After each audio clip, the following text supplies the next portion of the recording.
Hello. Hi, good day. Hi. Well, I've just sort of introduced, I'm Taher Mahmud. I'm a consultant physician, rheumatologist. I've got a particular interest in bone health and osteoporosis, but also longevity and prevention, and really to be as proactive and progressively gaining new capabilities, both physically and otherwise, as we age. And I'm here with my dear friend Ray. Ray's a complete polymath. I'm an incredible fan of all the sort of wisdom and insights that Ray shares. So we're just going to be having a conversation on occasions about different topics and so on. And I think we might just touch upon this idea about health and longevity and some of the issues or meaning of that. But anyhow, so Ray, just say hello and we can get started. Hello. Very good morning to you and the rest of the world that may be listening to this at any juncture. As we were just loosely discussing as a pre-run to this, the aspects of longevity. Yeah. I'm not sure which school I fall into, but what's the purpose of it? Is it just to up the numbers? Yeah. Bearing in mind the responsibility that the world has already 8 billion population, and the extra care and energy that's required as a philosophy and a responsibility, just the number crunching on that. But then the amazing gifts that some people, so those that truly do have gifts, I might underline, that could offer to the world, that whether it's a painter, it's a composer, a gentleman that's, and I'm sorry I have to slap this back at you, that's gifted and dedicated and pursues a very positive path of betterment of people's lives, like yourself, that you can continue to carry, and so many people have these opportunities to benefit the rest of the world cut short because they disappear too early. So that the aim of better health in your latter years is a glorious one, and making people aware as early as possible the investments that they can make. It's not just like throwing money in a bank, which we probably all would assign ourselves to, thinking, yeah, that's a great idea. I'll be able to have a holiday when I'm 97. Not bad, but you've got to get there in the first place and be able to move around without a colostomy bag and oxygen assistance and a wheelchair. All these things are in your master plan to keep people living better, longer. Yeah. So betwixt and between, I've been trying to give this a little bit of thought. The philosophical thing, far too clever for me. That requires brains that have got real IQs. But my humble little effort is actually to try and get people to ask themselves what they want from their lives and how much more of it they can have and what will they do with it. Whether it's from a professional and giving argument that I just alluded to, or one from a personal point of view, the joy of your family. It's horrible. Many of us have lost parents, and in my case, I'd argue far too young. I never got the chance to really enjoy them because you're running out building a career, and you talk to your mum once a week and talk to your dad twice a week, depending if you're a boy or a girl. I'm sure that balance is slightly different. But when they whiz away from you far too young, and that you feel powerless, and you're distraught for quite a while after, all those things are probably not good for longevity. The longer they're around, the more fun we have. And the same on the other side, enjoying our kids, watching them, watching their victories, and helping them through their disasters and fun stuff like that. All the fun things that we go through in life, and the books we read, the films we watch, the music we listen to, the traveling around the world that opens our eyes to other cultures and hopefully makes us bigger and better people. All of those joys could be extended and expanded. It's the opportunities are there, and you're the man. Well, thank you for giving that sort of overview. I think you're right to sort of question what is longevity, what sort of health, what's what do we do with it, what's the sort of different connections and so on. I suppose one of the things that I've sort of come to sort of appreciate more is that sometimes, we just sort of as individuals or somebody who might be in healthcare, we do take a lot of things for granted. We just assume that, our skin's going to be there or our heart's pumping away or, all the other sort of gifts and blessings that we have. And sort of people around us, we sort of slightly take them for granted. I would certainly take our health for granted too. So I think if we can become a little bit more aware, a little bit more appreciative of our sort of capabilities and the sort of intricacies that we are, we're like 37 trillion or 34.7 trillion cells, lots of other sort of stuff going on, 100 billion neurons, lots of connections between each of them. I mean, the complexity is incredible.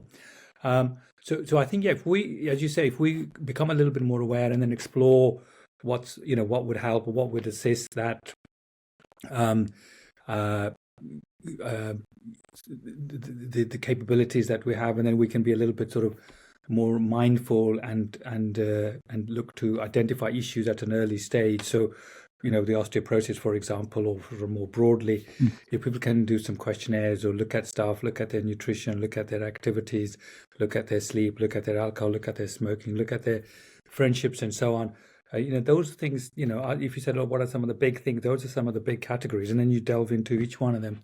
But, I sort of an opportunity to reflect and review and sort of have some sort of plan and a purpose and a why can obviously make a big difference to our lives. But I was looking at the D-Day stuff on TV when I was in the gym, and some of those people are relatively frail and slight. Obviously, they're a fraction of their physical capabilities that they were on D-Day. But to a lot of extent, I think that's all of our future. Our future is what our parents were. Our future is what we see with the Chelsea pensioners. Our future is what we see with the veterans of the D-Day landings and so on. So if we want a different future, and if we want to be more proactive, want to have more agency, more authority, more capability when we are those sorts of ages, then we have to, as you say, invest now. So explore stuff that would set us up to get the optimal level of health at an earlier stage. So we're obviously changing throughout our life as we've discussed previously, and then rather than having decline of our capabilities and physical function over time, we want to gently keep them steady and possibly even get them a bit stronger over time. So, but I think it starts with people like yourself, who have the gift of being able to communicate, to be able to tell stories, to be able to make the case for a particular point of view, and then people gently explore stuff and so on. So I mean, what's been your own journey in this sort of area? Well, it's fortuitous that I was in fact ill, because it's the first time I've really been ill for a long time, and that allowed us to meet, which has led us along this path in the first place. And there are things that I'm very aware of. When I was born, the world population was 2.8 billion, and it's now 8. That in itself, considering that in many Western countries, our lifespan has probably increased by at least a third over my lifetime. Life expectancy when I was born for a male in this country was probably mid-60s.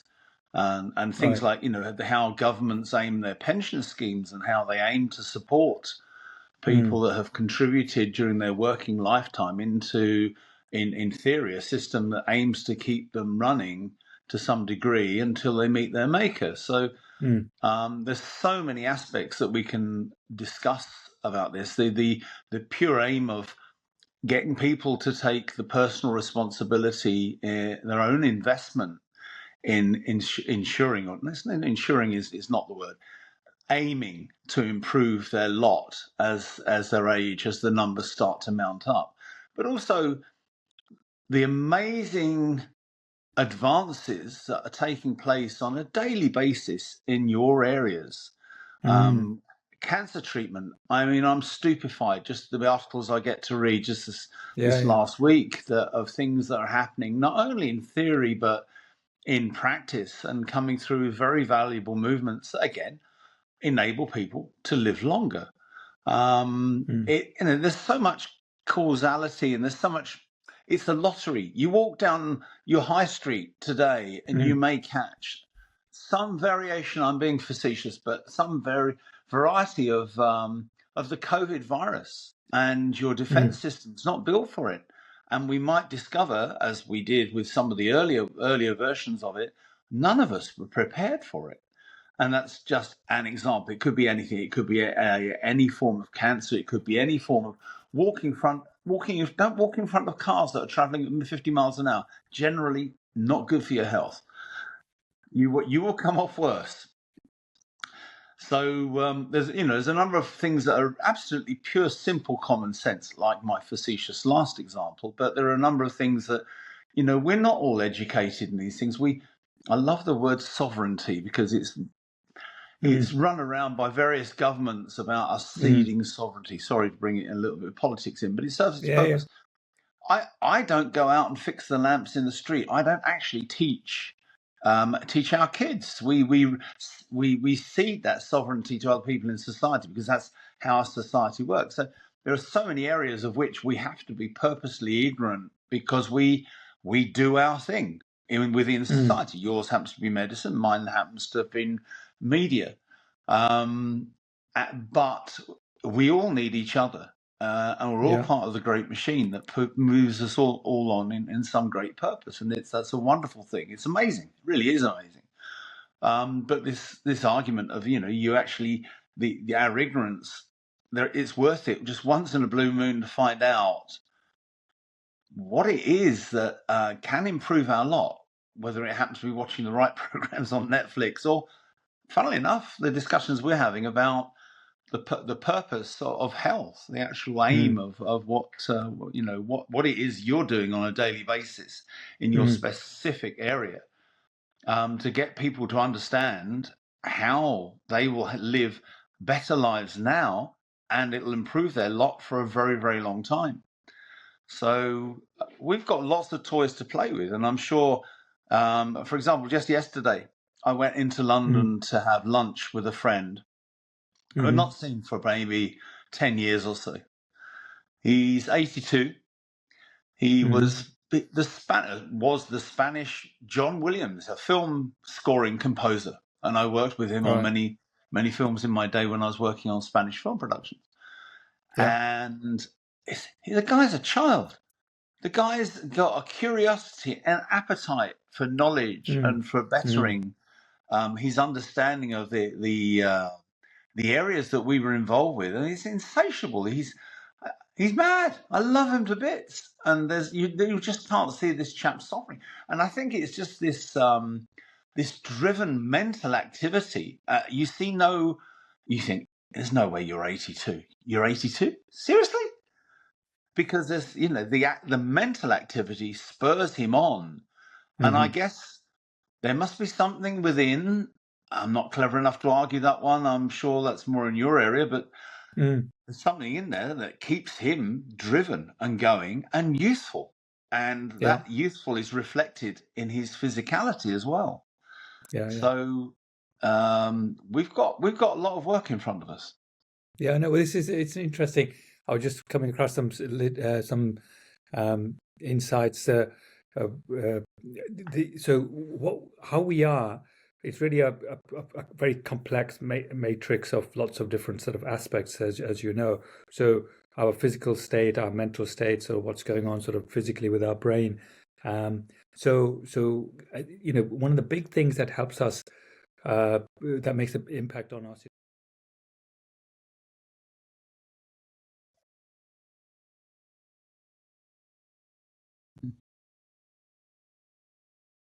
Yes, yeah, I'm aware of it. It's the life expectancy, which is sadly in decline at the moment in this country and in the United States. It's peaked and dropping down, but it's regional. And where we are here in Surrey is one of the blue zones They tend to be more international, like, you know, people that walk up hills every day in Sicily live to be 115 years old, in great numbers. Whereas those of us on the softly undulating Surrey hills, we don't get quite that benefit. But I'm aware of the regionality, and a lot of it is again, it's back to the middle classes that get the better nutrition and they get the better education, and therefore, and it's something I was going to go back to, just I think about, you know, the opportunity and the maturity to actually recognize that you can actually change your own lot. It's curious that when we were at school, you may have had a slightly different experience. I was very lucky. I went to a fairly academic school, totally wasted on me. But anyway, no, I had a very good time there. I met a lot of very good people, and I had a lot of very good masters. And some of the seeds that they instilled didn't come to fruition until much later in life. But one thing I wish they'd always would have said was that, you know, we're actually teaching you to learn. That's the main ambition. All of this, whether you're learning about coalfields in Durham or dy by dx, or all the fun stuff we're learning when we're teenagers, the end of the road is that you're self-sufficient in your ability to go out and start looking for problems, looking for a fight. I've had so many good fights in my life that and nobody comes out of it bruised. We all come out of it for better.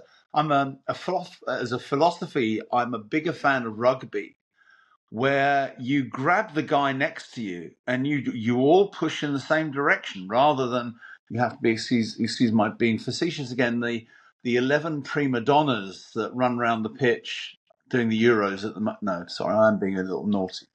They are equally talented, but it's a different philosophy of arriving at the same, I have to use the word, goal. You know, it's trying to get, and I even remember Al Pacino saying it in Godfather 3, is getting all the boats to move in the same direction at the same time. It's getting a common aim of overcoming a problem.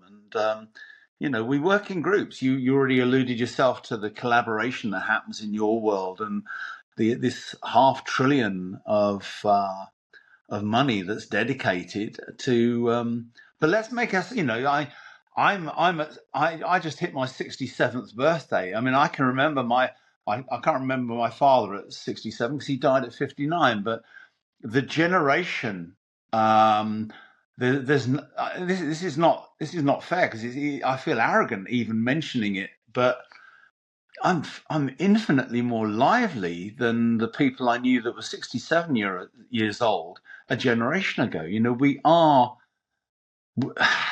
I don't know. Maybe I'm just an exception. I'll go and look at myself in the mirror in a minute and have a laugh about it. But there's such a difference in this generation in the attitude.